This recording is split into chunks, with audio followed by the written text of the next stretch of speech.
Hey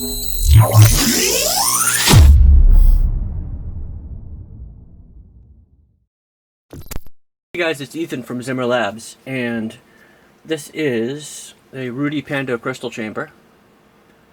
Seems to me that the MK1 and the Rudy Pando crystal chamber is having a bit of a renaissance right now. I am experiencing a flood, as it were, of requests for MK1 builds and this and that, and I thought it would be a good time to, do a video of a build and kind of give you guys some options and some ideas of, what the possibilities are. And I had some of the Rudy Pando crystal chambers all ready and, available. And I had a couple MK1 hilts, empties, that were also, just kind of hanging out, taking up space. So I thought, why don't I build one? And why don't I build it differently than I have before, try to experiment with something new. But I realized I didn't have the chassis. This guy right here, this is the standard stock Custom Works MK1 chassis that goes with the Rudy Pando crystal chamber. And this piece goes in there like so, and then clips onto this guy to hold it in, and then the speaker holder goes right here. But I didn't have this at the time, so I thought, why don't I see what I have?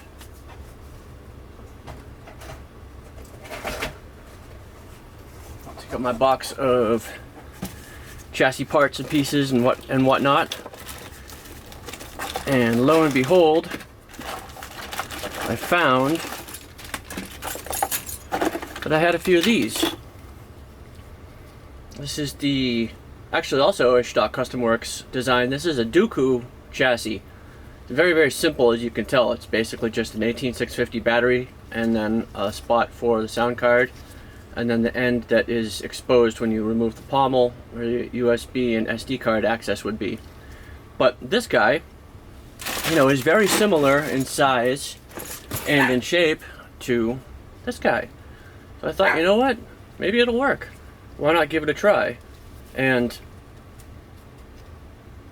so my next kind of mission was to find this part to go with this, because this is an essential part of the chassis. Without that part, you have nothing to anchor the chassis to the crystal chamber. One of these screw holes right here gets one of the greeble transistor screws, which goes through that and into this hole here on the chassis, which holds everything in place. So I again dug into my box of chassis goodies and found one of these. It's a speaker holder that goes with the stock Custom Works chassis, like so. But I don't use these, so I have a handful of these extra. The reason I don't use these is because if you skip this part, you're able to fit a much bigger speaker in. So I took the extra, and I took the extra Dooku chassis I had, and combined the two, like so. And now we're in business with something that is essentially identical in internal diameter, width, shape, etc., and in functionality. So what I did was turn that into this chassis, as you can see here. Now the idea behind this guy was to build an MK1, as nicely as I possibly could, to make it a Masterpiece level build with just the parts I had on hand. And I didn't have the chassis, so I had to figure out a different way. So substitute chassis, problem solved. I didn't have the internal crystal chamber parts that go in right here, and they are brass or gold or whatever, but they have lots of little arms and whatnot, and there's two of them, one on either side. And you guys know what I'm talking about. It's a very popular chassis. It's a really good looking chassis. But I thought to myself, well, you know what, this comes with a crystal chamber chassis in it, and generally speaking, I don't know about everyone else, but 19 times out of 20, I pull these internal parts out and just put them in a bag of extra aluminum bits that I have, and I replace them with the stock Custom Works crystal chamber chassis. So I thought to myself, why not give this a try? I mean, it is actually a nicely machined piece, and Rudy did put some thought and some effort into creating this internal crystal chamber section here. So maybe it's something that I can use and can dress it up a bit and make it look good. So I thought, let's do this using only what's here, and whatever extra parts I have handy to dress it up, and let's see if I can turn that into something that's really nice looking. So the first thing I decided to do was to address the finish on this guy, and that's probably the only complaint I have about this chassis. It's a great design, but it's not the cleanest machine job. I mean, that's not true. It is a very clean machine job. It's just not finished as well as I would personally like. If you look right here, there's all sorts of swirl marks from the cutting bit that cut this section out, and that's something that's on every cut surface on this chassis. Down here you've got it, on both sides here, again over here, on these sides, and it just doesn't look that good. So the first thing I did was clean that up and sanded that up, and here's the finished version, and hopefully you guys can see the difference there.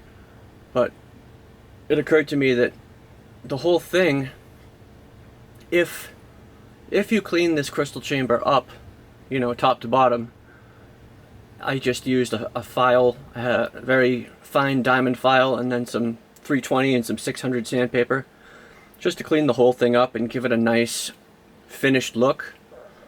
And then some patina in all these internal inset sections here to give it some contrast, because it just, giving contrast makes things look better, more sophisticated. So a little bit of patina and some sanding, and it transforms this guy into a really nice finished looking piece. And then to get the internal crystal chamber section finished, all I did was slide these two sections together, because right now the way it comes, they're separated out. You can see this top part and the bottom part are just separated out here. So if you just release the set screws and slide them together, you get this look. So now we've got a pretty handsome looking crystal chamber, and all it took was some sanding and some patina, and then adding some additional detail bits. These are stainless steel threaded rods that you heat up and bend, and then add some patina and sand and polish them to give them the look of tubing.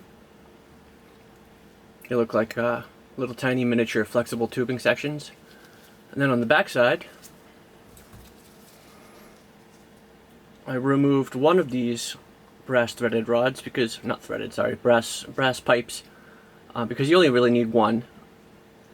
That's where you run the wires, from the sound card up to the front end of the lightsaber. But really all you need is 3 wires to come up here to go to the blade connector. You can run a 4th and 5th wire if you want to have another data line and ground line going down here for another neopixel setup, but you can also just run it parallel off the 3 that are coming up for the blade connector.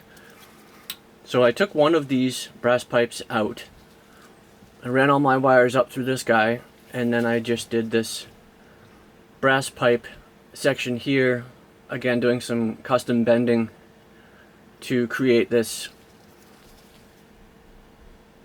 tubing effect, kind of like a radiator cooler or something like that, intercooler maybe, that's just, piping energy around from different sections of the lightsaber to other sections of the lightsaber.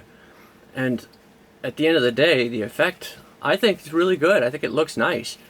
It's definitely a much easier, more simple, and certainly less expensive way to make a nice, polished, good-looking crystal chamber for the MK1 without having to wait for shapeways, without having to spend the extra, you know, $250 or some odd dollars to get the additional shapeways parts to do the full crystal chamber build.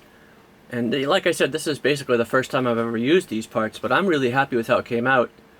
And I'm really also glad that I was able to use these parts rather than just kind of set them aside, because, you know, I hate to be wasteful in anything I do. I recycle like a crazy person, and I try to find a use for every single greeble and piece of brass and aluminum that comes my way. So, you know, to be able to find a use for this chassis and this extra piece, and then to use these crystal chamber pieces that I typically don't, is something that really appealed to me, and the end result, I think, is pretty good. So we slap it together for you guys, show you guys quickly how the whole thing comes together. This is the rest of the hilt already pre-assembled and ready to go. The emitter section here with the stock Custom Works NPXL neopixel connector, a custom diffusing plexiglass screen, connected up, wires running to the other side, which is a blade connector, the PCB side, which is the blade side connector, which mates with this pogo pin setup right here, like so, to send the signal through. And then just a simple custom handmade blade plug, just literally just some rod stock aluminum. You cut a section of it off about 1/4 of an inch wide, a section of blade tube 1 inch, and then you put it on your mill or your drill press and drill out the very center. Sand the top with some 320 sandpaper to give it a different look, different texture, to offset it and give it some contrast, and you have a pretty good looking blade plug right there. The emitter section, I just took did a light sanding on the top, and then put this on my polishing grinder, polishing wheel, and just, you know, buffed it out to give it some shine. I don't want to take off too much of the patina. This was originally the machine finished kit from Roman Props, where everything was this color dark. Right here, this whole wind vane section was all that dark. So you just kind of shine some of it up, but not everything, to leave it kind of, you know, so it has some dark and some shininess too. Makes it look a bit used, a bit vintage, but also got some shine to it, so it's still pretty. And we've got the grenade section here, and then this is a screw-on part of this chassis, the Rudy Pando chassis. This is this part that slides, already screwed on and pre-attached here, and you just have this one set screw that holds it on. So all you do is take that set screw and loosen it up, and then slide it back in. Once you've got it in place, you just tighten that set screw enough that it runs in this channel here.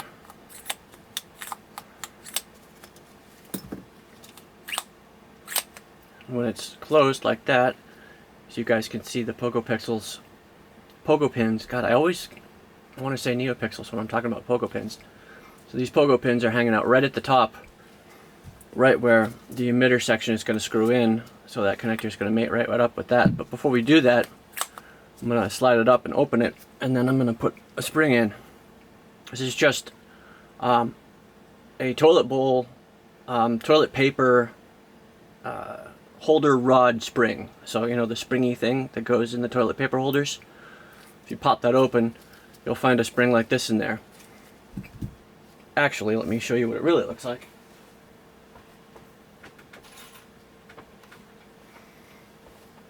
This is the spring as you get it out of the paper holder.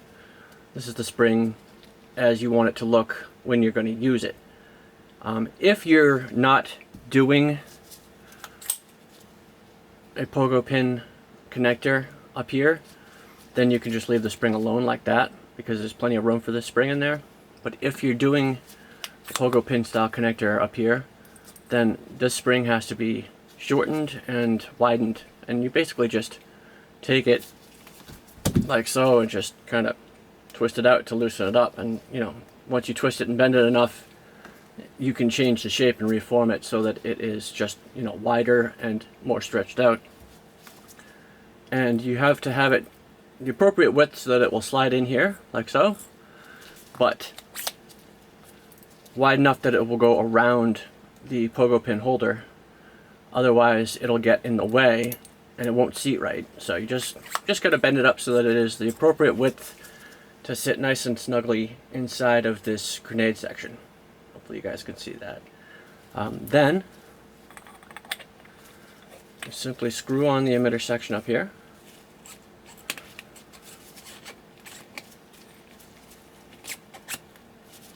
And as you can see, it's spring loaded now.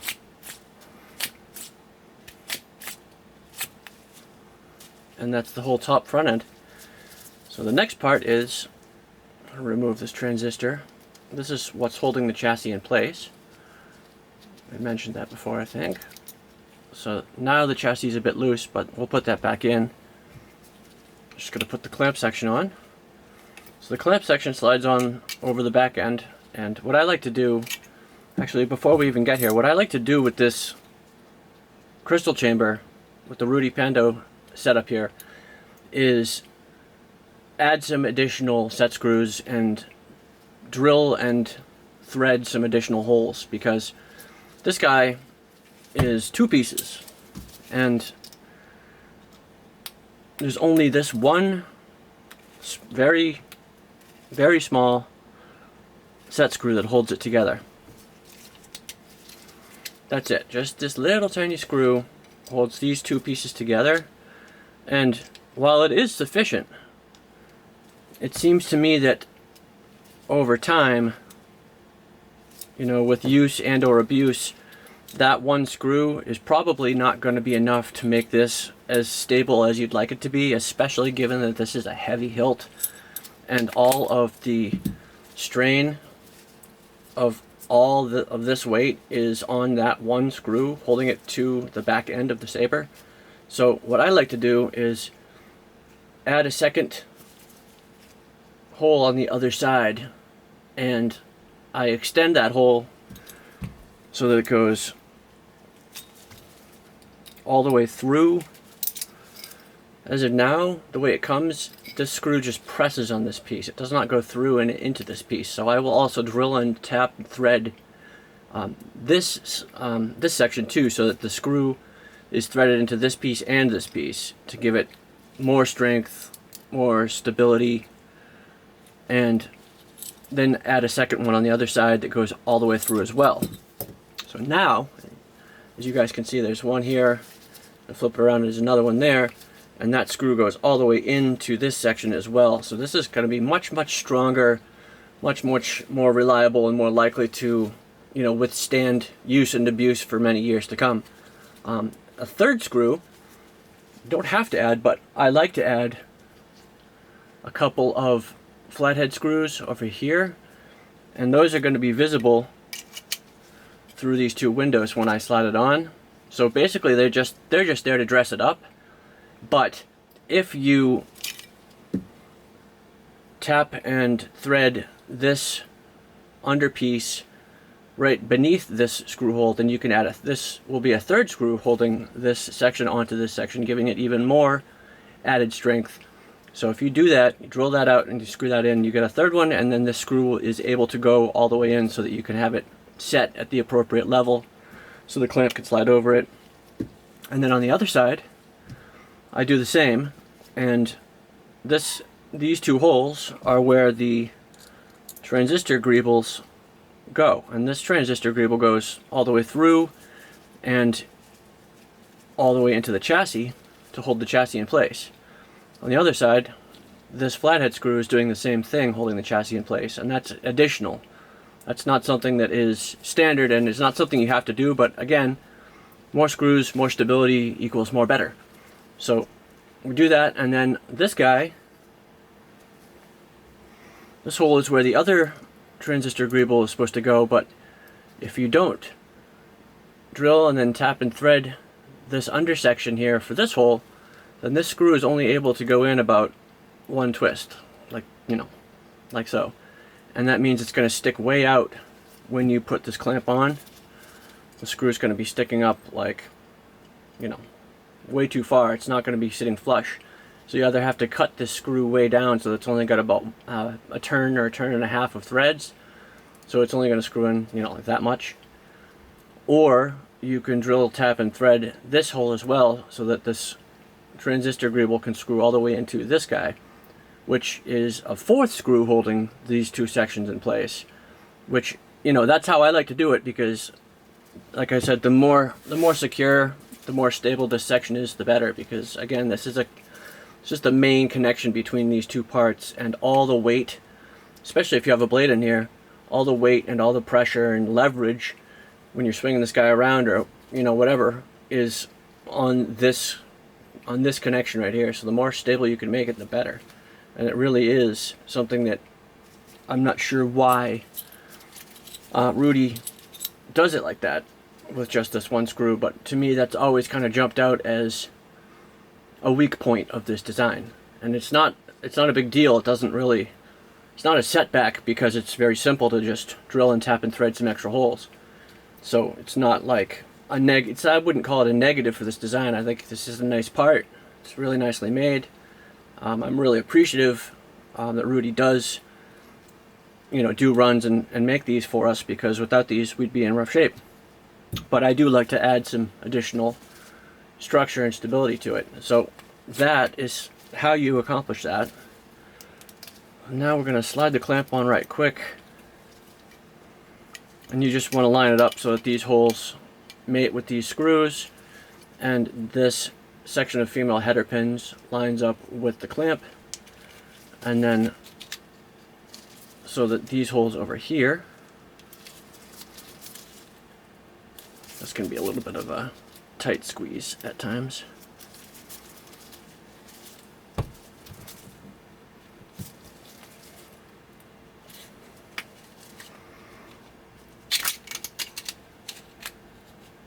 Here we go. These holes on the other side, you want to line up with those holes so that the transistor greeble screws can be screwed through these washers and into the crystal chamber chassis, and then into the plastic chassis, thus stabilizing and locking the entire thing together. And we'll take the second one and do the same. You guys will notice this screw is much shorter than the other one, and that's because I did drill and tap and thread underneath that hole, but I didn't do it all the way. I just did it, you know, about 1/8 of an inch worth. So you do have to shorten the screw a tiny bit, unless you want to drill and tap and thread that to be as deep as the screw is. But I don't see any need for that, because this is perfectly well attached and stable, and it doesn't really serve that much of a purpose to do that. So now that this is on, go ahead and screw on the pommel and bottom grenade section, and we insert the button apparatus, then the wobble strip,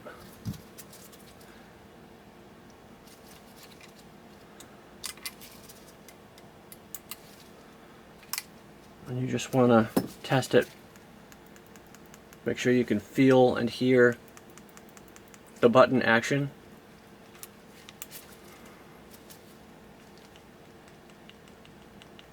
Because if you can't feel and hear it, then it's probably not lined up right. And then once you lock it on, again, test it for button action and make sure that it's good. And this back button is not quite as good as I'd like to be, so I'm going to push it down while I lock the lever in place. And now, yeah, now that's got much better action.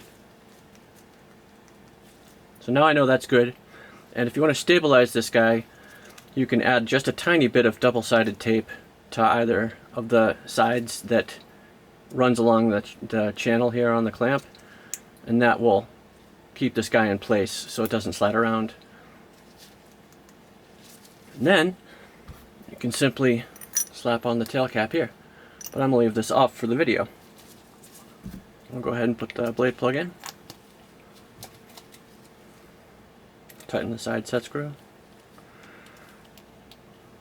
and that is that. That's essentially all built up and put together. Twist, slide, release, crystal chamber on display with a nice finish, nice patina. Now let's pull the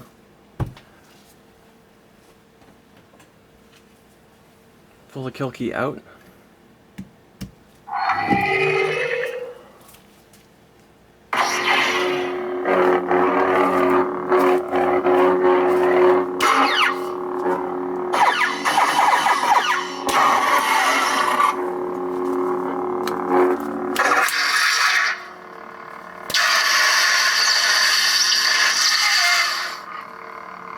I am really happy with the overall look of this crystal reveal. It doesn't have to be as fancy and as sophisticated as you see typically with the stock Shapeways parts. While they're really nice, and 9 times out of 10 I'm probably going to use them. And maybe I'll put the proplicator fins on the backside here. Maybe I'll do something custom, but you don't have to. You can make this into a really gorgeous, fully loaded Masterpiece level lightsaber, basically using just the parts it comes with, and then some sort of plastic chassis for the back section. And I think it's something that just about everybody can be happy with.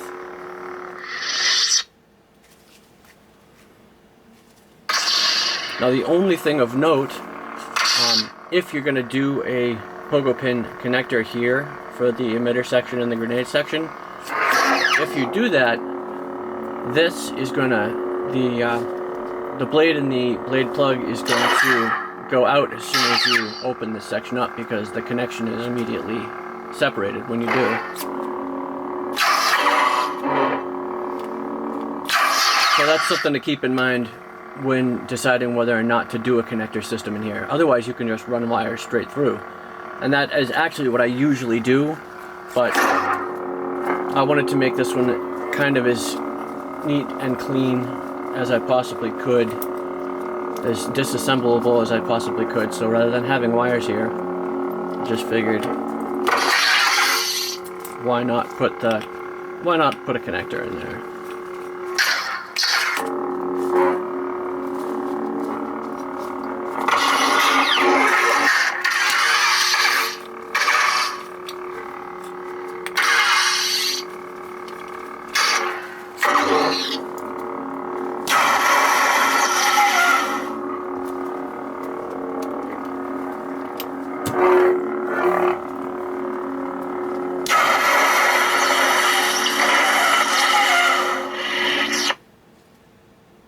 I do love that connector system. It is something, it's truly a beautiful piece that Dimitri designed.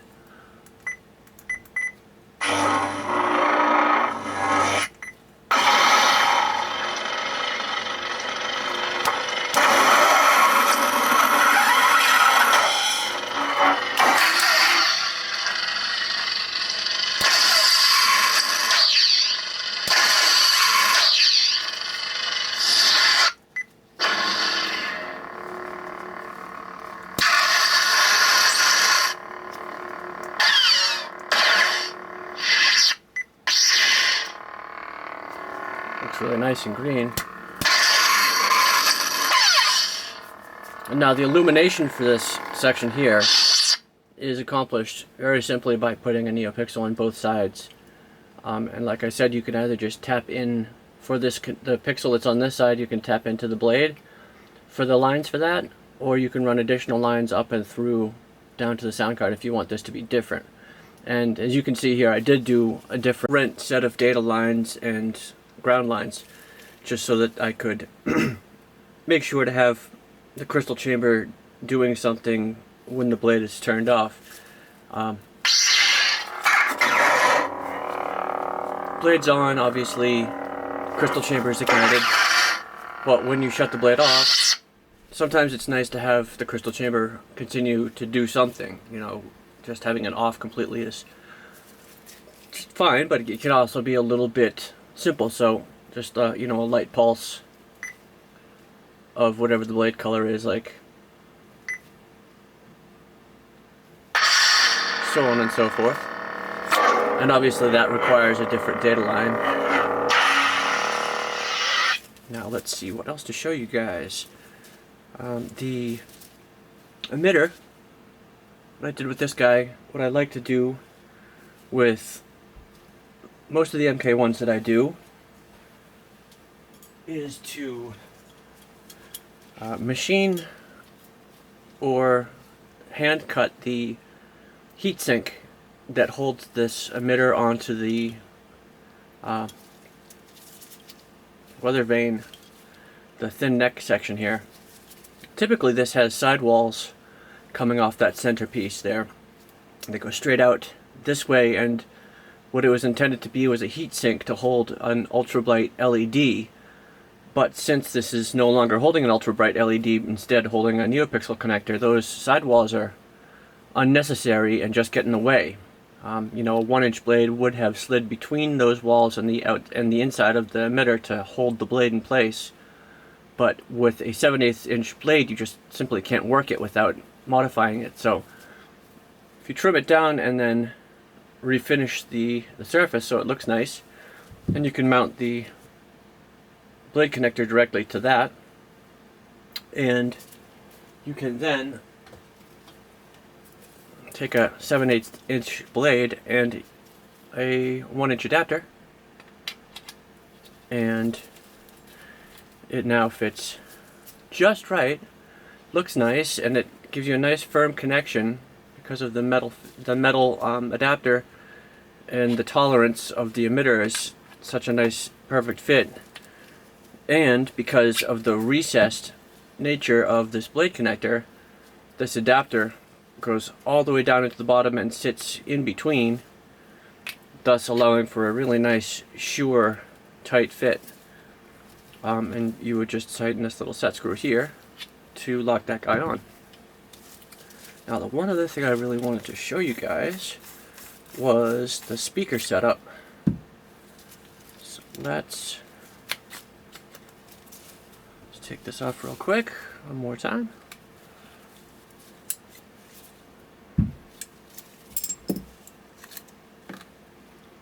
Now typically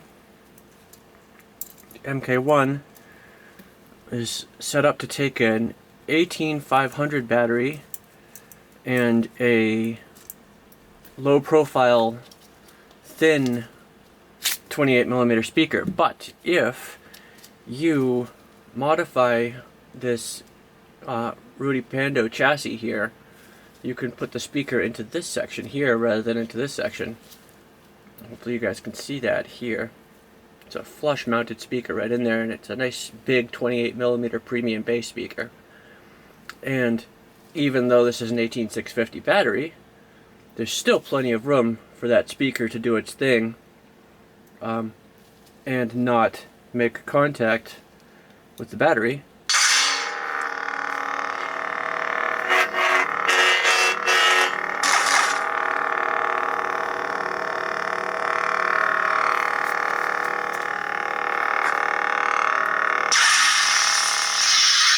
Let me see if I've got, yes, I do have. I can show you how it's done here. So if we just take this guy apart real quick.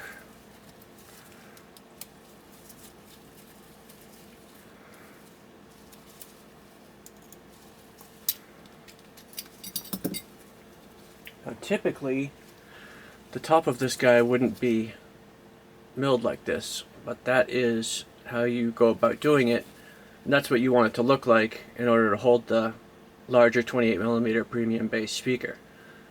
If you mill it out in a nice concave fashion like that, you leave as much of the structure as possible, leaving this stronger, rigid still, able to support the weight of the lightsaber, while at the same time opening up all this room right here to work with. So you can put your pixel in there to illuminate your crystal, then your speaker right on top, and then you can simply reattach this guy and put the holder in and the chassis in here, and you're good to go. So that is the trick there. And then the last thing was I wanted to do one more job of dressing up this MK1. Like I said, I wanted it to be as much of a fully loaded Masterpiece build as I possibly could, while doing it without, you know, any additional parts from Shapeways or any additional expenses. So I thought that it would be a good idea to use what was going on already in here and try to make it decorative if possible. So the idea occurred to me to do the wiring in as much of a decorative manner as I could. So this is copper enameled wire, and simply done, just run as cleanly as possibly in nice straight lines with nice 90-degree angles, and you turn what is typically somewhat of an ugly part of a lightsaber build into an additional component of style or decoration going on here with inside of the chassis.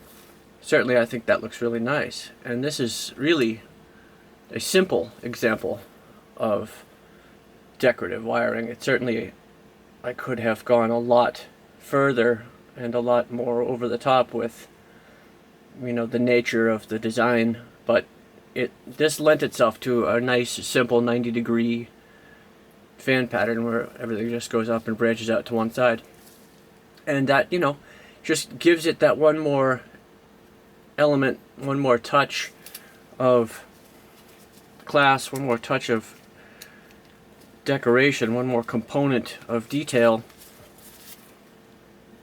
that didn't cost anything extra, that didn't require additional parts. It was just a simple, you know, attention to detail, making this just that much nicer of a build without any added expense or parts. So I guess that's about it as far as this guy goes. No, I haven't showed you guys the blades illuminated, but that's because I haven't actually built a blade for this guy yet, and with the recessed blade connection, it's a little bit difficult to just throw a shop blade on this guy to show it off. It's the wrong top. Entirely.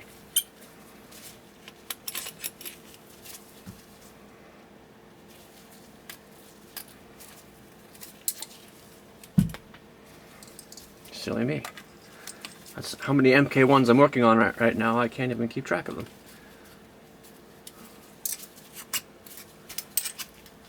That's more like it. Alright, so thank you guys for watching. Stay tuned. We've got a number of videos hopefully coming at you hard and fast in the next day or two. All really depends on whether or not I have time to get them all done.